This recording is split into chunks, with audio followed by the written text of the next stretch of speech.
نحمده ونصلي على رسوله الكريم اما بعد فاعوذ بالله من الشيطان الرجيم بسم الله الرحمن الرحيم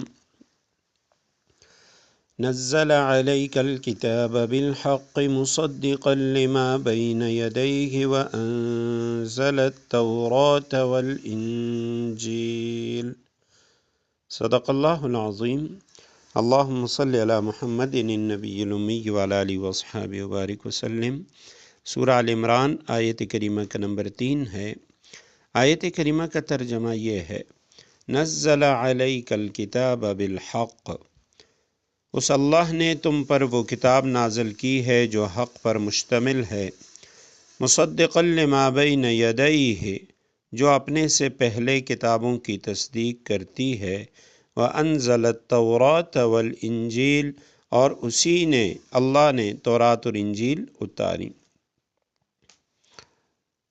نزل ینزل تنزیل، مفردات دیکھیے قرآن کریم کے لیے۔ قرآن کریم میں جہاں کہیں بھی آپ دیکھیں گے قرآن کے نزول کے لیے 2 الفاظ استعمال ہوتے ہیں، ایک انزال کا لفظ ہے، ایک تنزیل کا لفظ ہے۔ انزال کے معنی ہوتے ہیں دفعتاً واحدتاً، ایک ساتھ قرآن کریم کو نازل کرنا، جیسے لیلۃ القدر میں اللہ سبحانہ وتعالی نے لوح محفوظ سے آسمانی دنیا پہ قرآن کریم کو نازل فرمایا، اور جگہ جگہ قرآن کریم میں انا انزلناہ فی لیلۃ القدر۔ اسی طرح شہر رمضان الذی انزل فیہ القرآن، رمضان کے مہینے میں قرآن نازل ہوا۔ سورہ دخان کے آغاز میں ہے حامیم والکتاب المبین، انا انزلناہ، وہاں بھی یعنی انزلنا ہی کے الفاظ ہیں۔ انا انزلناہ فی لیلۃ مبارکۃ انا کنا منذرین۔ تو نزل ینزل تنزیل، اس کے معنی ہوتے ہیں تدریجاً، نجماً نجماً، آہستہ آہستہ، تھوڑا تھوڑا کر کے آسمانی دنیا سے قرآن کریم کو نازل کرنا۔ تو یہاں نزل علیک الکتاب، اس نے تم پر وہ کتاب نازل کی، بالحق، جو حق پر مشتمل ہے، یا حق کے ساتھ اس کتاب کو نازل کیا۔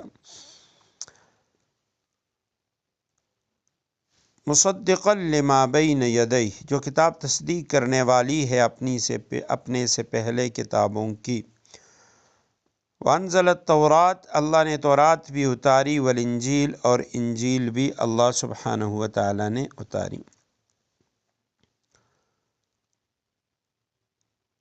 اس آیت کریمہ میں اللہ سبحانہ وتعالی نے قرآن کریم کے نزول کا ذکر کیا، اور ساتھ تورات اور انجیل کا بھی ذکر فرمایا کہ وہ کتابیں بھی اللہ سبحانہ وتعالی نے نازل فرمائی ہیں۔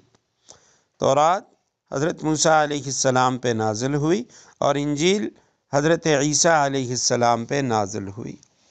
اگلی آیت میں انزل الفرقان کا ذکر بھی آ رہا ہے۔ البتہ آج کل تورات جو عبرانی زبان میں تھی وہ کتاب بھی دستیاب نہیں ہے۔ انجیل سریانی یا یونانی زبان میں تھی، اور وہ بھی اپنی اصل شکل کے اندر، اپنی اصل زبان کے اندر وہ دستیاب نہیں ہے۔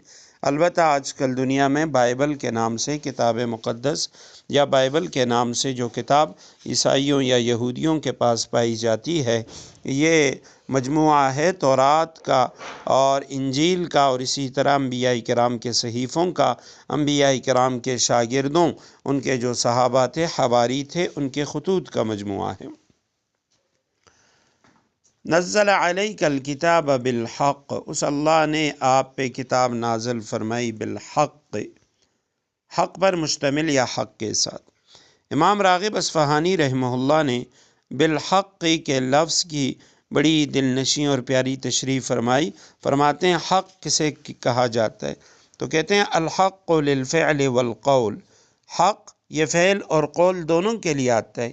بات کے لیے بھی حق کی صفت آتی ہے، اور کسی کام کی بھی حق صفت آتی ہے، لیکن حق وہ قول، وہ فعل ہوتا ہے الواقع بحسب ما یجب وقدر ما یجب وفی الوقت الذی یجب، یعنی کوئی قول اور فعل اس وقت حق کہلاتا ہے جبکہ وہ اس طرح پایا جائے جیسے چاہیے، اور اس انداز سے پایا جائے جتنا مناسب اور موزوں ہو، اور اس وقت پایا جائے جب اس کی ضرورت ہو۔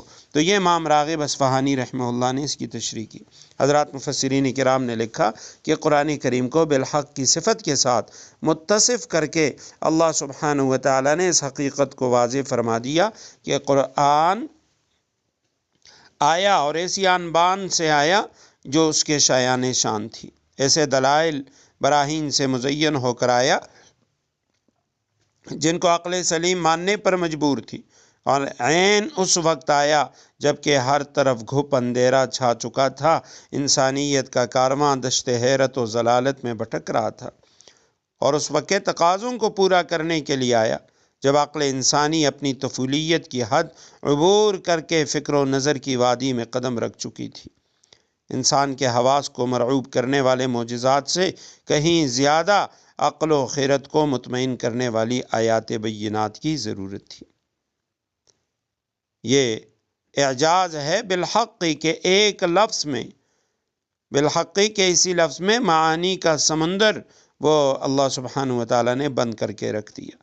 نزل علیک الکتاب بالحق، اس نے تم پر وہ کتاب نازل کی ہے جو حق پر مشتمل ہے اور اپنے سے پہلے کتابوں کی تصدیق کرنے والی ہے، اور اسی اللہ نے تورات اور انجیل کو بھی نازل فرمائے۔